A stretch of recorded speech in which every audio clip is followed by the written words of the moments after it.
In this session together on what Jesus demands from the world, let's think about the relationship between our love for God and our love for Jesus.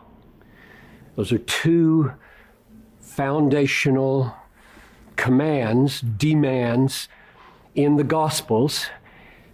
We all know what Jesus answered to the question, what's the first and great commandment? Matthew 22:37. The first and great commandment is, you shall love the Lord your God with all your heart and soul and mind. And other Gospels say, and strength. So loving God with your heart and all that you are is the first and great demand of Jesus.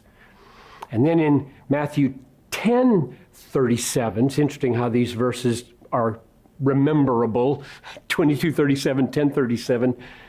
Whoever loves mother or father more than me is not worthy of me, Jesus says. Whoever loves son or daughter more than me is not worthy of me. So now you've got two powerful, deep, life-transforming commands. Love God the Father with all your heart, soul, mind, strength, and love Jesus more than you love children, more than you love parents, surely more than you love anything. And my question is, what shall we think about those loves? In fact, I have four questions. One would be, what's the relationship between them? Another would be, what's the nature of the love?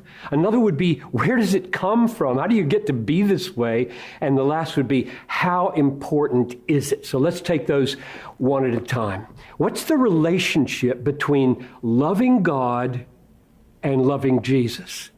Now you may think, why is that a big deal? Well, maybe the reason it's on my front burner is because it is massively relevant for Muslim evangelism. I bet you didn't think I was going to go there. Like, what?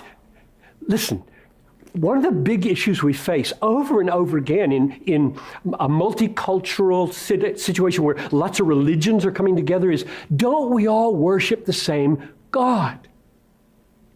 And you go through Jesus, I go through another prophet. So here's what Jesus says. John 8:42. Jesus looked right into the eyes of the Pharisees, the Jewish leaders, and said, if God were your father, you would love me. I mean, he's saying to the most religious, the most God-oriented, Old Testament saturated people on the planet, you don't know him. He's not your father. In fact, he goes so far as to say, you're of their father, the devil. I mean, this is just mind-boggling. What's the litmus paper for knowing whether somebody is a lover of God? Answer, do they love Jesus? Do they embrace Jesus for who he really is? Not just some human teacher, not just some prophet alongside other prophets, but I am the Son of God. So that's the first one. John 8:42. What about John 5:42? There it is again. 8:42 and 5:42. Jesus says to those same leaders, I know you don't have the love of God in you. I have come in my Father's name, and you don't receive me.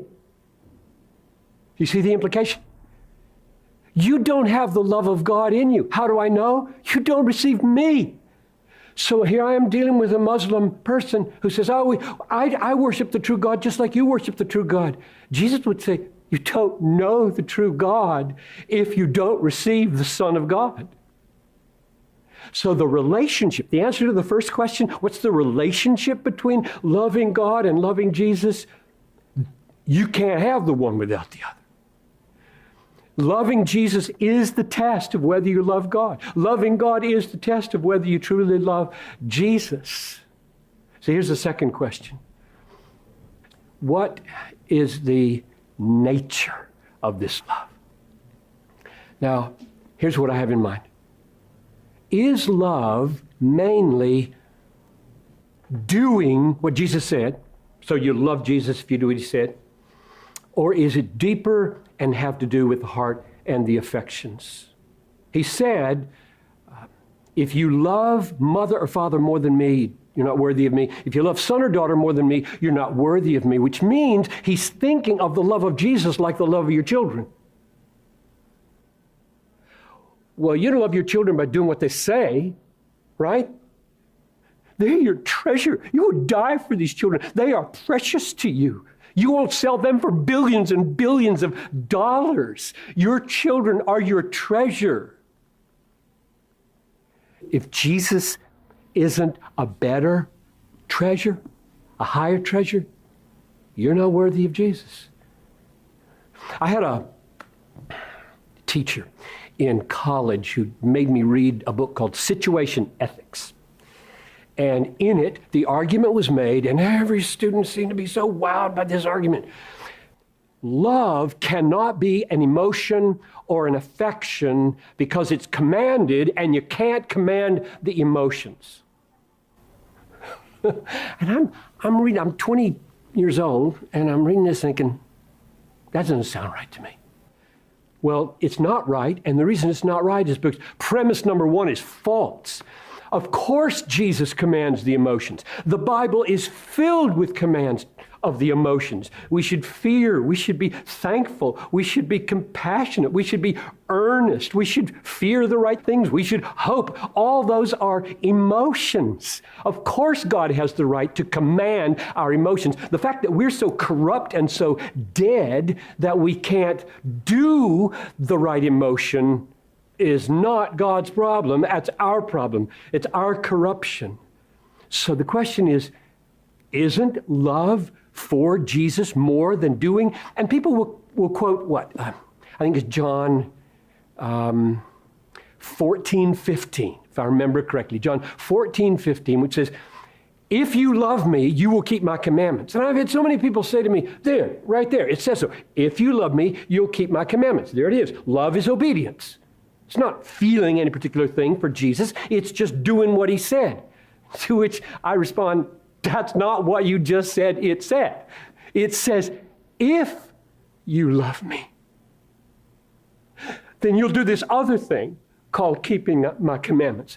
Loving Jesus is deep and foundational and transformative because you treasure him above all things. And then, because of that, you do all that he commanded. So my answer to the question, what's the nature of the love, is yes, of course it would include obedience, but it is not less than being transformed by a love of treasuring, admiring, delighting in, being satisfied by this most beautiful treasure of all, like Paul said in Philippians 3, I count everything as loss because of the surpassing value of knowing Jesus. Third question, where does that come from? And let's just get one answer from Jesus. How do you get to this place? Remember the story in Luke 7 about the Pharisee who asked Jesus to come to dinner? And so here he is. He didn't wash Jesus' feet. He didn't kiss Jesus. He didn't do anything to show affection for Jesus. They're reclined around the table. You remember how they ate in those days? The table would be about that high off the ground. You'd lean on an elbow. Your feet would be sticking out behind you, and you'd eat like that. And suddenly, there's this woman of the street, a prostitute, leaning over Jesus' bare feet, weeping, and the tears are falling on his dirty feet, and she's taking her hair and washing Jesus' feet. I mean, this is incredibly provocative. And the Pharisee is bent out of shape and says, if you knew what kind of woman that was, if you were a prophet, you'd know. And Jesus said, let me tell you a little story, Mr. Pharisee, Simon. A man had two debtors. One owed him $5,000, one owed him $5. He forgave them both. Which will love him more? And the Pharisee says, well, the one that he forgave more, I suppose. And Jesus said, that's right. When I came in here, you didn't kiss me. You didn't wash my feet. She, from the time I came in, has wept over my feet, washed them with her tears, wiped them with her hair, because she has been forgiven much. So where does it come from? What's your answer to that question? Where does it come from? It comes from being stunned by being loved by God, right? It comes from being overwhelmed by the person of Jesus dying on our behalf and rising again, though we have no merit at all in ourselves. When that grips you, then you will taste what it is to treasure Jesus and delight in Jesus and be satisfied in Jesus. Which leads to the last question. How important is that? And Jesus said, if you don't love me more than you love your parents, you're not worthy of me. If you don't love me more than you love your children, you're not worthy of me. What does it mean not to be worthy of him? It means you won't have him. If you don't love Jesus, you won't have Jesus. Paul put it just as starkly as possible in 1 Corinthians 16:22. He who does not love the Lord, let him be accursed. Christianity, what Jesus demands from us, is not most deeply and most fundamentally decisions of the will. That's later. Deeply and most fundamentally is this new birth, deep, profound transformation of what we treasure, what we love. And if it isn't Jesus, then we're not worthy of Jesus. And being worthy of Jesus doesn't mean deserving Jesus. It means being suitable to be in his presence. When he's your supreme treasure, that's where you belong. So, Father, I ask that love would be awakened because of what you have done first. We love you because you first loved us. We praise you for that. And as these friends discuss this massive issue of loving you and loving Christ, make it happen, I pray in Jesus' name. Amen.